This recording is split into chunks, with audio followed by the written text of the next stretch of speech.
Minister Mustafa Sanalla, thank you so much for joining me. Let's start with Libya's production right now and exports. What are you producing and exporting currently at the moment?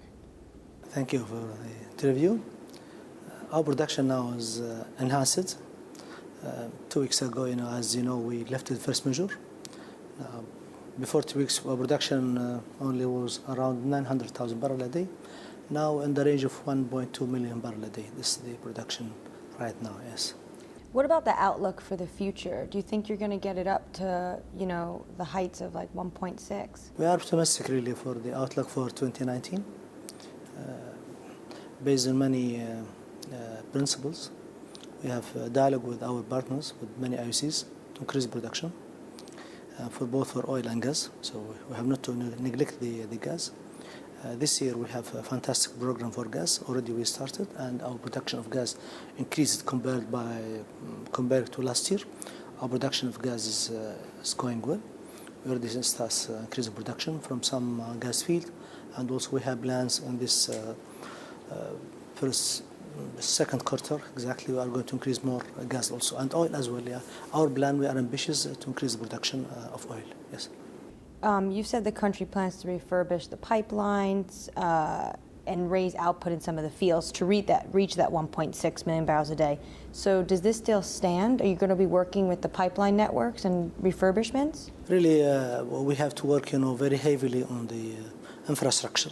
Unfortunately, we have many oil fields already outdated and did not go for rehabilitation for a long time because of embargo imposed in Libya last long time ago, So now we have ambitious to make rehabilitation of this oil field, and also for the infrastructure, starting from the pipeline, I say, as service facility, and pipeline tanks, storage tanks. As you know, storage tanks, most of storage capacity, unfortunately, out of operation, and there are some of terminals due to the war for the last 7 years. Yeah, so we have a ambitious plan to make rehabilitation, plus the other oil field which already damaged by ISIL attack in 2015. This depends into principle, if I can say, allocating of good budget, and also to have the good security in the area, yes. That's why I want to ask you about the Shahara field. That is really your bread and butter of output. When do you think that will reach its maximum capacity we saw before, the disruptions and the looting?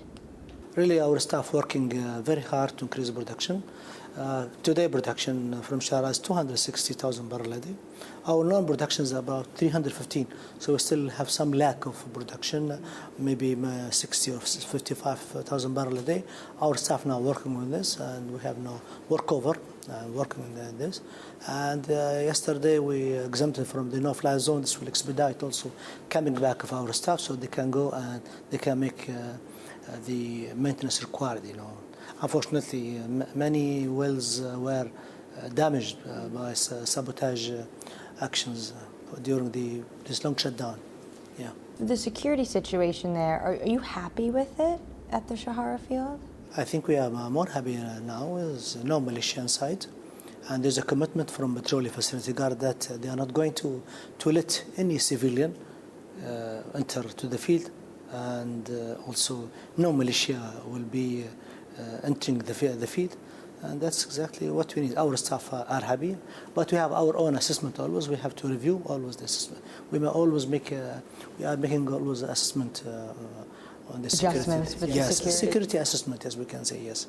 Yeah, we are happy. So far, we are happy. Yes. So far, the security. Yes, we are happy, and we hope to have the same condition and improving on this. Also, we have worked on our own plan, action plan, security our plan. We make like a green zones in the area, which including making a sand barrier and access control and cameras, radars, and all this. We are working, and we still need some budget for this to enhance this working. Yes. When do you think when would that happen? Those plans, when would they be enacted? Already, this plan we already started from last October, before even the closure of Sharara. We are working, but this depends, and I said, in many and many things. For us, the budget, we are hoping that we have the budget. Still not yet allocated the budget, and so we can make some expenses on these projects. Yes. When will BP start production in Libya? It was supposed to be this quarter. Yeah, hopefully very soon. I believe very soon we'll be starting again.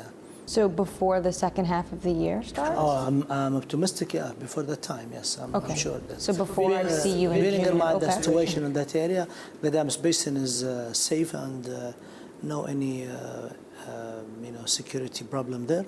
So I think the situation is good now. They are encouraged to come back to Libya. Yeah. You're dealing with refurbishments, you're dealing with boosting security. What kind of investment do you need in Libya to get you up to the height of production? Unfortunately, for the last years, we have a lack of budget from the government, and I cannot imagine that the government will spend too much money on the infrastructure because of other needs. In the country, as you know, the country went for war for a long time, and the government, I think they have other priority to allocate the money to other places which needs like infrastructure, health, and infrastructure, transportation, all this, education.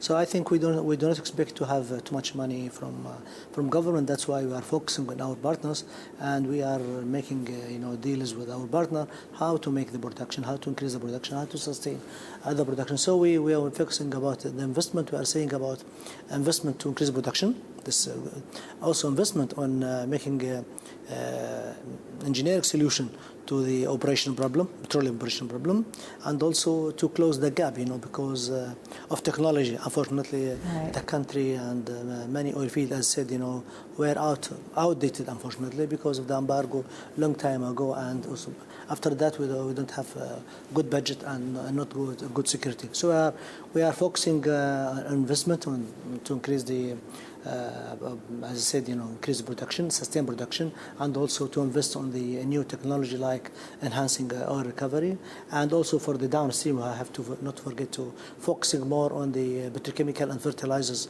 and to increase more the production from this. So this investment, though, will be coming from outside partners like BP, like Eni?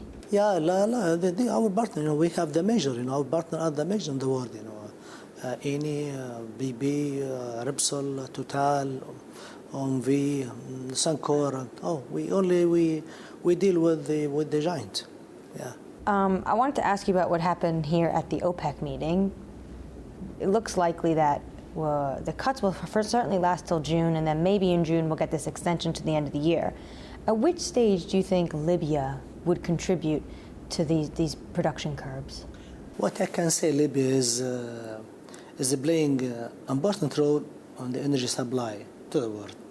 And I think the international community should also play a crucial role to stabilize the security inside the country. Without the security, without stabilization of security, I think situation for production, it will be always a question, questionable. And this is not good for the market, to make a stabilize on the market.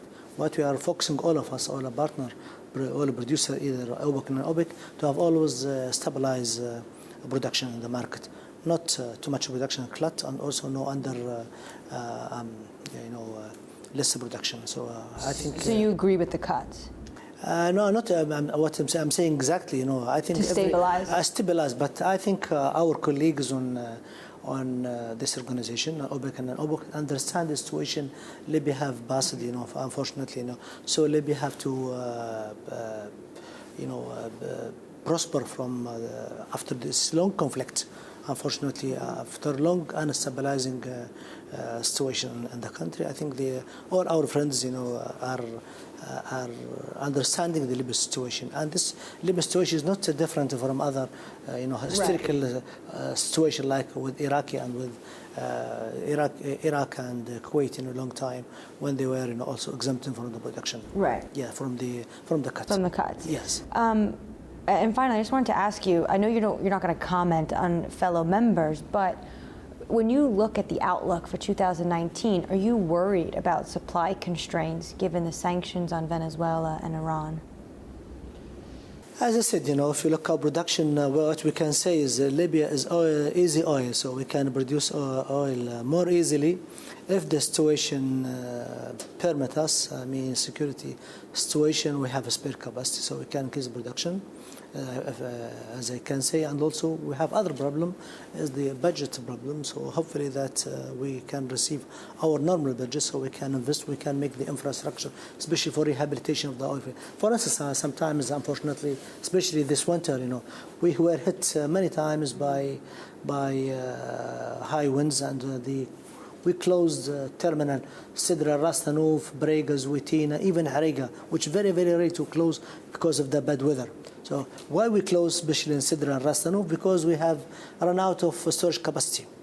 We don't have storage capacity, so we are forced to shut in, to reduce production, or sometimes to shut in completely because we don't have enough spare capacity. So we're focusing to make rehabilitation of the infrastructure. Right, that's Libya. But I want to know, like on a whole, do you think the market is balanced, looking at supply and demand across the world, basically?